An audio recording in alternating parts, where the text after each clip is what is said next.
this may be one of my craziest, but most effective analogies yet.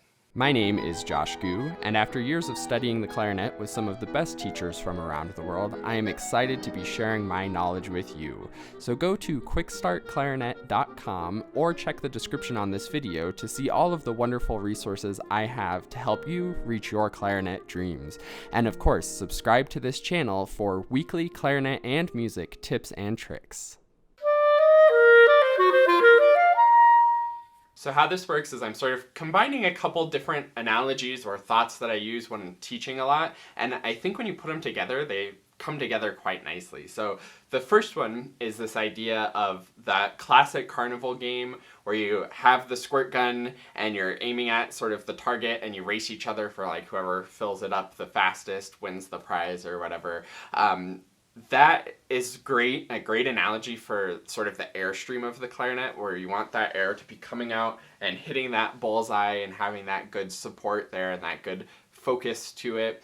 And then the other analogy is that there's all these different variables that have to be just right. The embouchure pressure has to be just right, the embouchure shape, the position on the reed, the pressure on the reed, the tongue position, the middle and back of the tongue position, the tip of the tongue position, the openness of the throat, the amount of air in the lungs, the engagement of the diaphragm, the support and blowing of the air.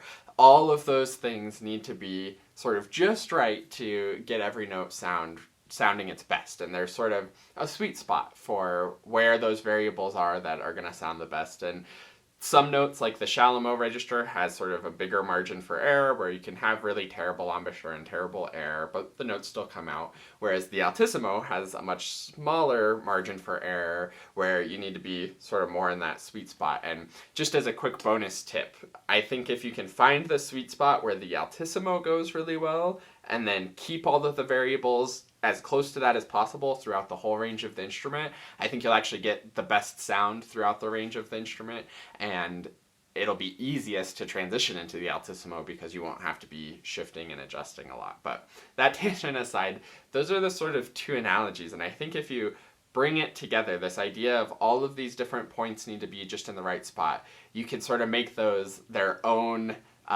little squirt gun, where you have your bullseye for the embouchure, your bullseye for where the reed is, the bullseye for the pressure on the reed, the bullseye for the air support or air direction. And all of those things have to be aimed at the right spot to make things sound its best. And that may sound rather complicated, and it is a little complicated. Playing clarinet's not the simplest thing. But by breaking it down into all these different variables, I think it actually simplifies the process, because instead of having to come up with some complicated thing that you're doing, it's actually just simple things. The air goes straight out and strong. The embouchure has that firm bottom lip and the corners and all of those variables with it. But when you simplify it down to just the one thing, the firm bottom lip, that's easier to achieve, rather than exactly the right embouchure and exactly the right placement on the reed and exactly the right X, Y, or Z variable. When you simplify it into smaller things, it's much easier to achieve, rather than one confusing, complicated thing that you're not quite sure what it means. So that's one benefit of this, is being able to simplify that way. Then there's another thing that's kind of interesting that I used in a lesson with a student, and I think it made a lot of sense and really works. It's that you can change other variables with it. You have where you're aiming, so that's like how your embouchure is, how the air is, etc. But what if we could increase the size of the bullseye to make that easier to hit? Or even better, increase the strength of the water that we're shooting in, like the diameter of the water. So instead of this tiny stream of water trying to hit the bullseye, if we had a big, strong, wide stream of water, it'd be a whole lot easier to hit the bullseye because we'd have a lot more going. And I think that's sort of the secret, and what I really want to tell you in this video, I was just thinking about it, it sums up to use more air, as always.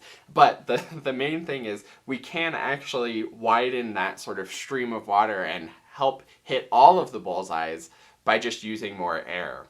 Think about it this way, tonguing, when you're articulating, the way your tongue touches the reed is obviously really important, and that's one of those variables that you need to get aimed just right. It has to touch the reed with the right pressure, the right speed, in the right spot. Like, again, that's even 3 variables within just the tongue that need to be aimed just right.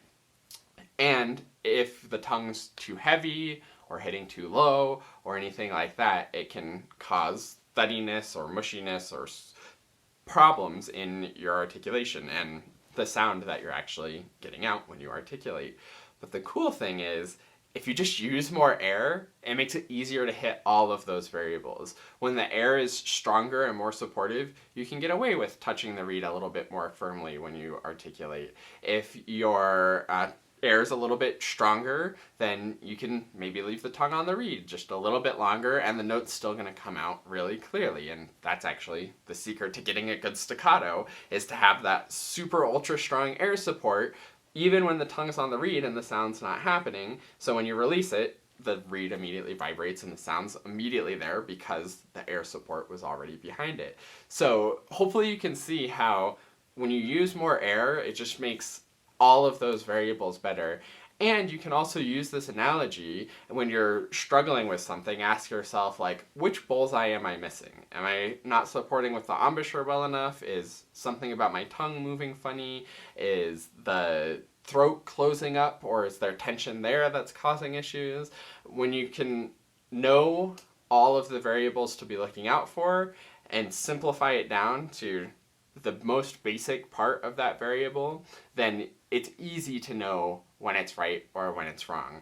Whereas when you're trying to put everything together and it's this complicated jumble, it's hard to know, like, what do I need to do differently? What am I even doing in the first place?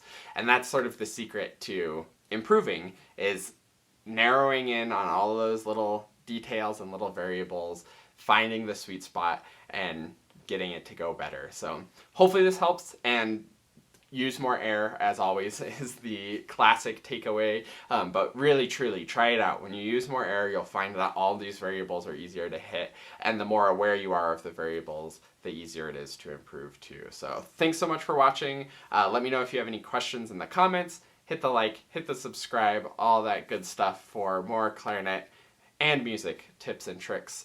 And I look forward to seeing you in another video. And last but not least, a huge heartfelt thank you to the Dennersons. This is like the QuickStart Clarinet family who supports the channel and helps to make everything that I do possible. If you would like to support the channel and get some awesome rewards in return, where we can work one-on-one over video and you can have my full support moving forward on your clarinet journey, then go to quickstartclarinet.com/supporter.